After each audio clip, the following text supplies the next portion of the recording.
Atlantica model TMX 155. Pakinggan natin yung andar mga kabro bago natin i-convert sa 200cc.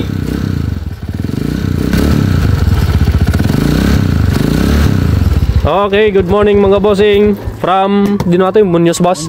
Okay, si bossing Muñoz, Nueva Ecija. To-convert natin sa 200cc. Uncle Bart, hybrid timing gear o kuan? Pag-gulit? Okay naman. Okay, so ito, magaspang na rin yung andar mga bro. Yung nakakabit na timing gear dito is Skygo. Tapos clutch damper yung issue niya. Tapos gagawin natin dito, convert natin sa 200cc. Si boss top overhaul, ayun, TMX 155 niya. Okay. Okay boss, papasok natin tong motor niya. Sikaw muna boss. Okay. At dahil malamig na nga itong kanyang makina mga bro, umpisan nating baklasin itong kanyang mga tornilyo, tambucho, footrest, at mga iba pang mga tornilyo para may baba natin itong kanyang makina. Conversion sa 200cc mga bro. Okay, so mamaya naman, check na lang natin yung top overhaul from Pangasinan din na isa, yung kulay black na TMX 155. Sabi ni Bossing nabili lang niya yun. At ngayon, i-check din natin yung kanyang counter shaft axle dahil nag-aalinlangan siya, baka napalitan na daw yung kanyang counter shaft axle, baka hindi na daw yun yung stock. A few moments later. Alright, so tapos na yung top overhaul mga bro, yung TMX 155 ni kabro. Alright, nabili lang kasi ni kabro to. Sabi niya, nung bumili siya ng sprocket ay si kabro, nung bumili siya ng sprocket dito sa harap, hindi nagkasya. So ang akala niya, napalitan na yung counter shaft axle. So yun ang akala niya. Pero kanina nung nabuksan natin dito sa banda dito, tinestingan natin ng ibang sprocket. Yun, TMX 155 yung conversion natin pang TMX 155. Kasya naman yung sprocket ng TMX 155. So nakita natin dito yung stock niya, yung counter shaft axle, stock talaga. Hindi pa napalitan. Okay, yung ginawa lang dito, top overhaul, pinaribor valve seal. Yun lang ginawa dyan sa motor ni kabro. Ano bro? Goods? Satisfied ka na dun sa hindi ka na mababahala na baka napalitan na yung kanyang counter shaft axle. Goods pa naman, all stock. Ito na yung conversion natin, 200cc from Muñoz, Nueva Ecija. Ayan si Bossing. Ayan. Tapos isa pang conversion from Tayog, Pangasinan. Ayan yung crankshell nyo. Napakaputi oh. Quality Aldrin oh. Nice. Pandaramon, Pern, tayo warmon. Tapos na tong motor ni Bossing. Boss, taga Dinukan? Santa Barbara, Pangasinan. Alright? Santa Barbara. Yun. Okay na. Boss, ay piston, alaam. Yan, souvenir. Original yan. Uncle, susunod na yung motor mo. Susunod pa lang. Okay. Boss, salamat Ingat, ingat. Salamat. From Santa Barbara, Pangasinan. Isunod na natin yung mga conversion natin sa 200cc. Okay, mag-assemble na tayo ng ating conversion sa 200cc. So sa mga nagbabalak mag-convert ng 200cc at sa mga hindi pa nakakalam kung paano ba i-convert sa 200cc or i-upgrade sa 200cc, yung mga diffuser rod engine, kagaya ng TMX 155. Okay, sa TMX 155, number 1 dyan, dapat papaluwangin ninyo itong bandang engine number dito sa salpakan ng cylinder block, para magkasya yung 65.5 na cylinder block or 63.5. Kagaya nito. So yung paluluwangin nyo lang dito itong bandang left side crankshell. Yan, dahil dito sa kabila maluwang na yan. Okay? Yan, salpak natin. So bali itong block na to gagamitin natin 63.5 lang. Yan. Yun, swak na swak mga kabro. Yan. Sa mga TMX 125 Alpha naman, ang papaluwangin nyo is parehas sila. Dalawa. Kaliwat kanan mga kabro yung papaluwangin nyo dahil masikip talaga yung butas ng mga TMX 125 Alpha. At sa mga China motors naman, Rusi, Motorstar, Euro, EXT, 125 to 150 or 175 mga kabro, hindi na nyo kailangan magpaluwang ng mga crankshell. Plug and play na lang yung block nyan. So ang papalitan nyo na lang, Sigunyal, CG200, black cylinder head, tapos stud bolt ng pang 155 or pang 175. At syempre yung salpakan ng magneto sa Sigunyal, nasa na yung Sigunyal natin brother Pern? Ito, nasa box. Yan. Ito yung mga pinapalitan natin ng mga bearing kanina. Tapos, na-align na rin yung mga yan mga bro. Yung ipapamachine shop nyo dito, papatorno ninyo yung salpakan ng magneto. Ito. Yan, dito banda. Kasi yung salpakan ng magneto ng CG200 matataba. Plug and play siya sa mga TMX 125 Alpha, Rusi, Euro, EXT. Yan. Pero sa TMX 155, ipapatorno ninyo ito, yung salpakan ng magneto.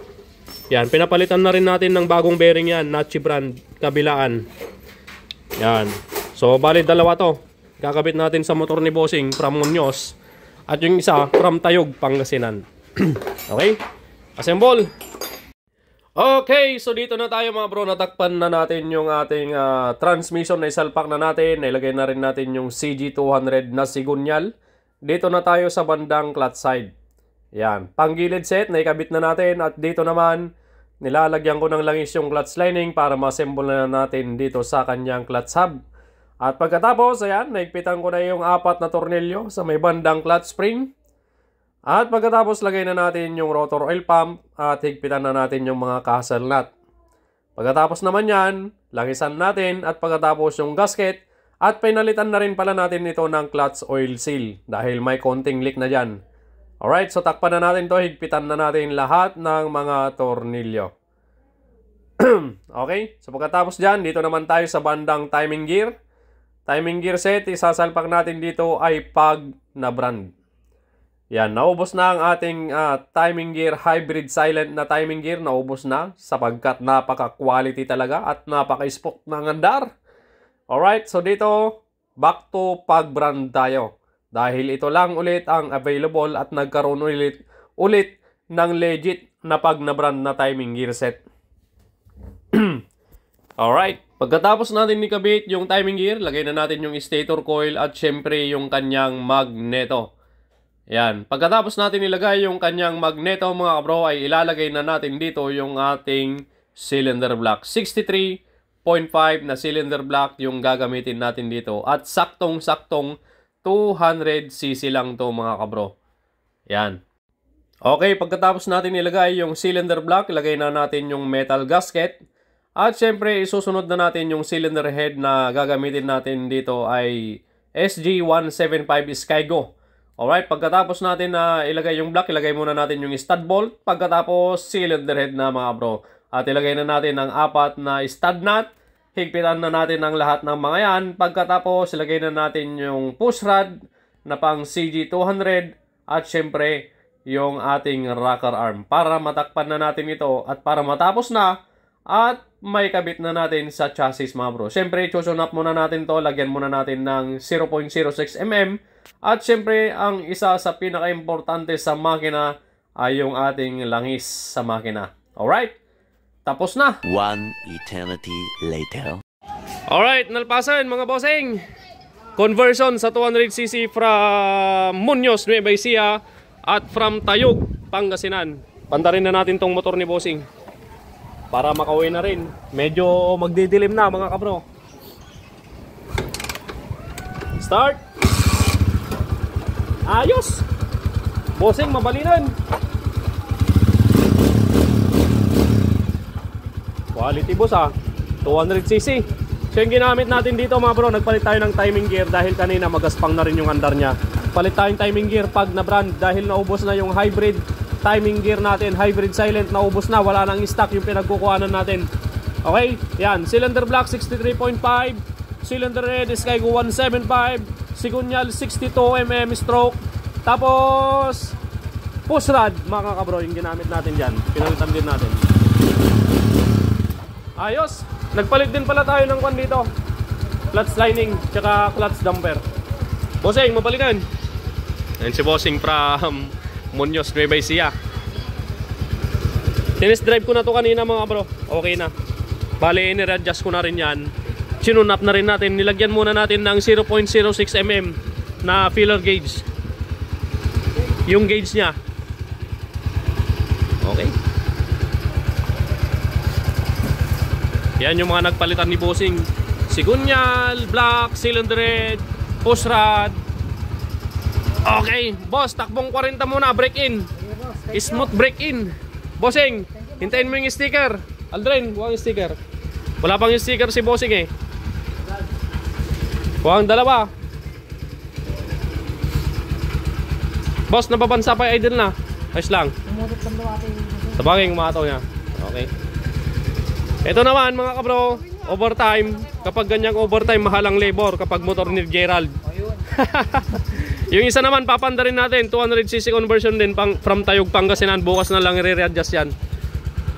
Okay, boss. Salamat. Salamat. Boss, ano nagan mo kayam? June. Boss June. Alright. Ingat, ingat. Thank you. You know. Quality. Aldrin, pandarin mo ngayong 200cc na kwan. Tiga Tayog. Sige man, mamain sa Pampay. Kababayin ka, ratapay mong girlfriend mo na eh. Start from Tayog, Pangasinan, 200cc conversion. Okay. Aray. Okay, kaya mo yan. Wala, mahinang sumipa to, Pern. Mahinang sumipa. Aray ko! Woo! Nagsakitan.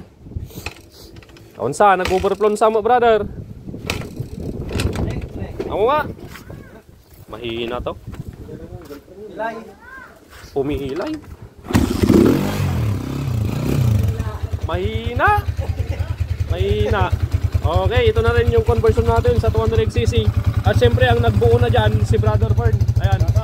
Pinaubaya ko na sa kanya yung pagbuo dahil binuo ko rin yung isang conversion natin sa 200 from Muñoz, Nueva Ecija. Ayan o. 200cc conversion from Tayog, Pangasinan. Tapos na rin. Quality. Yung ginabit nating timing gear dito, pag din mga kabro. Okay?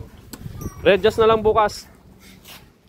That's all for today's video mga bro. Maraming salamat sa aking mga team kabro. Aldrin, Bilog, 150 budget. yan, Gerald, Overtime. Fernando Romin.